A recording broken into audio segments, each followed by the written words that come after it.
Hola y bienvenidos una vez más a Conociendo la OAN, el espacio que la Universidad Autónoma de Madrid pone al servicio de la sociedad para conocer a todos sus profesores e investigadores, así como sus capacidades científico-técnicas, artísticas y culturales. Hoy estamos con la profesora Virginia Maquieira. ¿Qué tal, Virginia? ¿Qué tal, Fidel? Encantada de verte. Muy ¿Qué bien, nos tal? hablamos en estos tiempos del coronavirus. Esperamos que estés bien, así como toda la comunidad universitaria. Afortunadamente. Afortunadamente, muy bien. Afortunadamente. Pues te hemos llamado hoy para preguntarte, bueno, pues para las cosas que tú eres especialista, para presentarte al gran público. Virginia Maquieira es profesora de la Sí. Facultad de Filosofía y Letras de la Universidad Autónoma de Madrid, así como directora de la Cátedra UNESCO UNITWIN de Políticas de Género e Igualdad entre Hombres y Mujeres.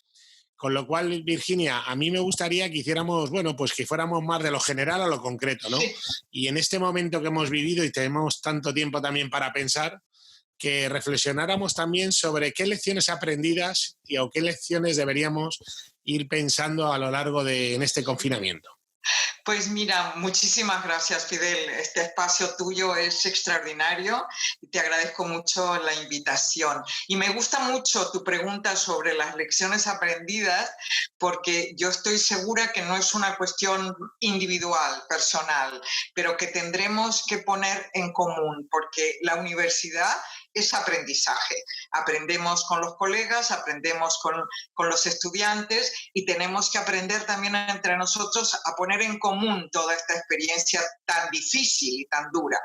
A mí me parece que hay muchas lecciones aprendidas, muchos nuevos aprendizajes, pero yo destacaría, para no alargar esto, yo destacaría, por ejemplo, primero la enorme importancia de la investigación y de la investigación científica desarrollada colaborativamente y de manera abierta, porque los científicos han hecho un enorme esfuerzo por comunicar los resultados, no solo entre ellos, sino con el gran público. Entonces, el valor de la ciencia, y nosotros estamos en una universidad puntera en la investigación, esto me parece extraordinariamente importante. Como me parece muy importante que justamente los resultados de la investigación han guiado la toma de decisiones, la gobernanza institucional y política, y eso me parece importantísima como lección social, lección al mundo y para desarrollar el papel de las universidades. También me parece que se ha puesto de relieve, por lo menos ya lo sabíamos, pero es tan conmovedor, el compromiso personal y social y la responsabilidad de los sectores del personal sanitario y de esa amplia cantidad de sectores laborales que están involucradas justamente en el servicio para que siga funcionando la sociedad. Esa responsabilidad, que no solamente es una responsabilidad racional, es emocional, ha generado una corriente emocional de solidaridades y de reconocimiento que me parece que eso lo tenemos que traducir en prácticas, ¿no? Y esto me lleva también a esta reflexión. Claro, tú antes decías que en estos aprendizajes, tú que eres una especialista en los estudios de género, esto me lleva a una cuestión muy central que se ha puesto de manifiesto y se está poniendo de manifiesto, que es el tema del cuidado, el cuidado a los demás, el responder a las necesidades de los otros, que son necesidades de salud, necesidades psicológicas, necesidades sociales, necesidades de compañía. Entonces, esta cuestión del cuidado, fíjate que desde hace muchos años, muchos, 20, 30 años, los estudios feministas y los estudios de género pusieron de relieve la importancia del cuidado en la organización social, en todas las organizaciones sociales, en todas las sociedades, porque el cuidado es una actividad esencial para reproducir la sociedad, para darle continuidad en las mejores condiciones de vida para los integrantes de esa sociedad. Eso es así, es un universal. Y desde el feminismo siempre estudiamos mucho esto, el tiempo de cuidado, los comportamientos de cuidado, quién cuidaba, qué capacidad de reconocimiento o no reconocimiento tiene el cuidado, qué contraprestaciones da la sociedad en términos de derechos o de contraprestaciones económicas. Y bueno, lo que encontrábamos y lo que constantemente hemos puesto de relieve es que el cuidado es una actividad, como digo, fundamental y sin embargo sin reconocimiento. Entonces, ¿qué respuestas dábamos? Que no tenía reconocimiento o que no tiene el suficiente reconocimiento, precisamente porque lo realizan las mujeres y lo han realizado siempre en el ámbito no monetarizado de la sociedad, en esa economía subterránea, que es economía, porque es una economía de servicios que crea riqueza. Y sin embargo, la riqueza solo es aquella que se contabiliza como la economía mercantil. Esto es fundamental y resulta que ahora se está poniendo al descubierto, porque precisamente no podríamos sobrevivir, no hubieran podido continuar nuestra sociedad y nuestra forma de vivir y de encender la vida todos los días para que pudiéramos sobrevivir en medio de esta gravísima circunstancia, sino es porque hay muchísima gente dedicada precisamente a ese cuidado. ¿Qué es lo que pasa entonces? Que yo creo que aquí hay que recuperar muchos estudios de los que hemos hecho, pero también hay que hacer una profunda revisión del modelo social, porque lo que está poniendo esto al descubierto es que de eso no se puede prescindir. Por lo tanto, los ámbitos del cuidado tienen que ser reconocidos, tienen que ser bien retribuidos, tienen que tener el prestigio social que no tienen. Y me parece que también se pone de manifiesto otra cuestión más, que fíjate, si nosotros nos atenemos a los datos de nuestra sociedad, más del 30% del trabajo no remunerado se hace en los hogares y se hace de esta manera invisible.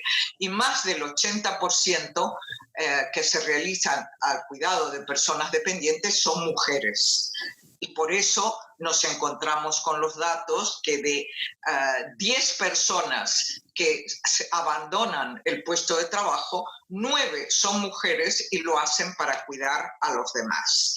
Entonces, yo creo que hay que hacer un replanteamiento muy grande del modelo social y también poner de manifiesto la gran injusticia y la gran desigualdad que esto genera de manera continua y el gran empobrecimiento que esto genera para las mujeres, que en definitiva son las que están sosteniendo esa riqueza de servicios y el edificio social, ¿no? Entonces, la verdad es que, Virginia, en la primera cuestión has abierto muchísimos temas que son muy interesantes de comentar incluso por separado, ¿no? Pero creo que un punto fundamental para que nos escuche, bueno, pues el gran público, ¿no? Es darnos cuenta de la importancia y que los estudios que tenemos desde la Universidad Autónoma de Madrid y obviamente desde otras instituciones, de esa economía no siempre que se ha reflejado, como dices tú muy bien, en las cuentas nacionales de lo que es la economía del cuidado, ¿no? De los cuidados a los demás. Y como dices tú, claramente muy marcada en las mujeres más que los hombres. Y es muy importante también, yo creo que en estos momentos del coronavirus, que nos demos cuenta cómo salimos a aplaudir, muchos de nosotros, muchos días a las 8, y de alguna forma estamos aplaudiendo a esos cuidadores, esos sectores que nos están cuidando, pero los profesionales, ¿no? Y cuánta gente habrá en las casas, y yo desde aquí creo que tenemos que hacer un reconocimiento a tantas y tantas personas, en mucha mayoría a lo mejor mujeres, que están cuidando a sus hijos, a sus padres, a sus familias en general, ¿no? Porque estamos confinados, pero también es una situación muy nueva para todos, donde, bueno, pues tendremos que también poner eso en valor en algún momento, y yo creo que es un momento magnífico el que tú estás haciendo, de poner en valor esos estudios del pasado, traerlos al presente y con ellos mirar al futuro. Me gustaría preguntarte cómo estaba la agenda anteriormente a todo lo que íbamos a hacer en el futuro. Ahora hay una gran pregunta: ¿qué pasará? Pero nosotros habíamos llegado mundialmente a un pacto que era con la Agenda 2030, donde había temas muy importantes en el marco de los estudios de género. ¿Qué crees que puede pasar y qué no debería pasar en el futuro? Claro, mira, eso es muy importante porque, bueno, como tú sabes y seguramente sabrá la gente que sigue tu programa, si no vale la pena repetirlo, en el año 2015 la Asamblea General de Naciones Unidas aprobó con el consentimiento y aprobación activa de 193 países para el compromiso de la Agenda 2030. Es decir, se aprobó ese documento magnífico que son los Objetivos de Desarrollo Sostenible para la transformación del mundo. Y esos objetivos son 17 objetivos que cubren la totalidad de los grandes desafíos que tiene el mundo para superar la pobreza, el hambre, la desigualdad y la sostenibilidad de las sociedades. 17 objetivos con 159 metas. Esto se aprobó por amplio consenso de todos los países. Fue una consecuencia de una reflexión muy importante que se hizo de el por qué los objetivos del milenio, que eran los anteriores que se habían aprobado, en qué cosas se había fallado y cuáles eran los déficits y cómo había que solucionar esos déficits y hacer nuevas alianzas mundiales para lo que se decía, ese eslogan que se acuñó con la agenda: no dejar a nadie atrás en este camino de la justicia y de las sociedades inclusivas. Entonces, esto fue enormemente importante y desencadenó grandes compromisos en todos los países firmantes y de una manera muy clara en las universidades, porque se hace una mención muy especial al papel tan importante de las universidades como generadoras de conocimiento, de investigación, de conciencia social, de docencia en esta materia y de transferencia del conocimiento para unir las universidades al sector social y privado, ¿no? a la sociedad civil. Entonces, empezamos a trabajar en este sentido con mucho entusiasmo porque teníamos una agenda, una hoja de ruta, una agenda que nos unía colaborativamente al conjunto de los países y de las instituciones. Tú sabes que en la Autónoma se ha hecho una apuesta muy decisiva y muy importante en este sentido y se publicó un libro muy interesante justamente que es la Agenda 2030. Yo lo tengo por aquí. Posteriormente le pondremos el link unido a este vídeo para que la gente pueda consultar este libro, si te parece bien. Claro, mira, es que es muy interesante, ¿no? Donde participamos 17 investigadores y docentes de la universidad de una manera interdisciplinar, una iniciativa de la vicerrectora Margarita Alfaro, que es la editora, y fue un trabajo estupendo porque pudimos trabajar conjuntamente desde múltiples disciplinas en los distintos objetivos. Entonces, hay un objetivo muy importante que se produce por primera vez en la historia y desde luego es novedoso con respecto a los objetivos del desarrollo del milenio, el objetivo número 5, que es el de la igualdad de género. Entonces, es muy importante porque se incorpora como objetivo específico, porque queda claro en los análisis y en los diagnósticos de las sociedades y del mundo que si no se logra la igualdad de género, no hay posibilidad de desarrollo sostenible, de abandonar la pobreza, de superar la miseria, la sostenibilidad, la destrucción ecológica, la salud, el acceso a la educación. O sea, es central la relación social entre hombres y mujeres y la desigualdad y la discriminación que viven las mujeres. Entonces, ese mismo objetivo, que es específico, el objetivo 5, se hizo transversal a otros objetivos. Por ejemplo, no se logrará el objetivo de la paz si no deja de existir la violencia sistemática contra las mujeres, y no solo en los conflictos bélicos, que también, sino en tiempos de paz, ¿no? Donde la desigualdad y la discriminación, la violencia contra las mujeres es sistemática, tanto en sus hogares como en sus comunidades, como en los ámbitos institucionales. Entonces, esto era un avance extraordinario desde el punto de vista conceptual, desde el punto de vista de los datos que se manejan internacionalmente, la posibilidad de colaboración y cooperación con las instituciones internacionales y nacionales, el trabajo en la universidad. Entonces tú preguntabas y preguntabas bien. Y esto, claro, yo creo que el problema que tenemos y la gran duda es si estos pronósticos de recesión que se plantean y se vislumbran como consecuencia de la pandemia y esta paralización de los países, si esto va a incidir en la Agenda 2030, es decir, si esto va a, bueno, pues como daño colateral va a aparcar esta agenda que era un compromiso tan relevante.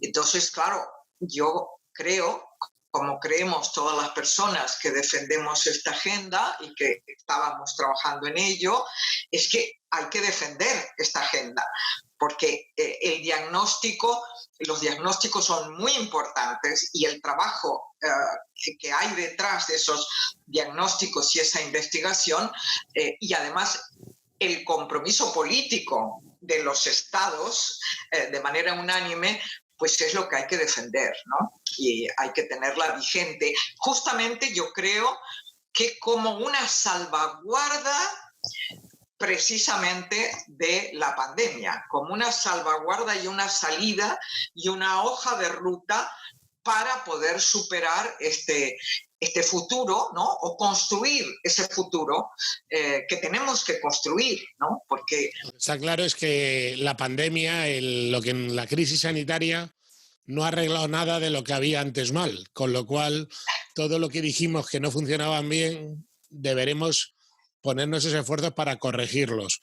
Y además tendremos que alinearlo con los nuevos retos que socialmente tenemos después del coronavirus, con lo cual nuestra crisis sanitaria ahora es muy fuerte, tenemos a muchos científicos del área biomédico y de ciencias de la salud trabajando en ello, pero los científicos de las ciencias sociales, de las humanidades, como es tu caso, necesitamos que trabajéis muy fuertemente también para que los derechos sociales, los derechos humanos, la justicia social, en definitiva, esa igualdad, ¿no?, plena entre hombres y mujeres, la podamos ver no solo en el primer mundo, que muchas veces se avanza de una manera, sino en todas las comunidades de todo el planeta. Todo el planeta. Y la agenda era lo que quería, tener una gran agenda a nivel mundial. Una gran agenda del mundo. Y entonces yo creo que por eso el espacio de la universidad es un espacio ciertamente de privilegio en la medida